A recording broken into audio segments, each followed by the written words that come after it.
The title comes from a quote that's attributed to Diane Arbus, the great photographer, whom I knew as the sister of Howard Nemeroff, the poet, who was a close friend and a remarkable poet. My favorite of his poems is called The Beautiful Lawn Sprinkler. He's a very brilliant and wonderful poet. But the epigraph, since that was partially our subject this morning, is this. Everyone today looked remarkable, so absolute and immutable, down to the last button, feather, tassel, or stripe. All odd and splendid as freaks, and nobody able to see himself. All of us victims of the especial shape we come in.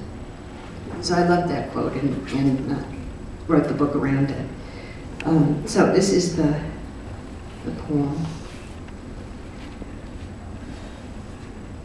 Oops, so it's page 8. Okay. Oh, you know what? Instead of reading All Odd and Splendid, I'm going to read a poem called Wilt, because this subject came up in our workshop. I collect little scraps of conversations that come to me.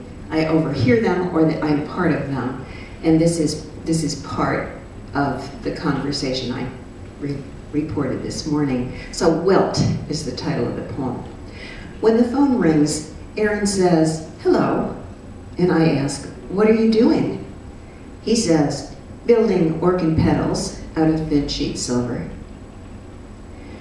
Now I know something important about the body left behind in shards, which seem to have melted into the body of my child.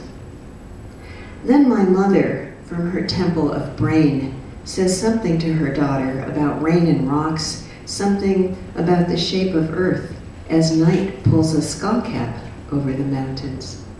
She seems to want me to notice sky as a wave of salt and pepper hair falling over an eye, something that winks. So here's a notion of generation through, and now the poem that preceded it, All Odd and Splendid. The especial shape we come in is insufficient, says the child, comes slippery from the body of another especial shape that comes in, the shape of its mother. Giving birth is no treat, let me tell you, she says. The nobody born will become somebody made. But the surgeon on duty just then was entering 10th grade as the crisp nurse sponged out the child's eyes. Splendid, thinks the special shape called the mother, reaching out her arms. The child, unchanged, begins to cry. Excellent, says the nurse, handing over the child. Nothing odd about it.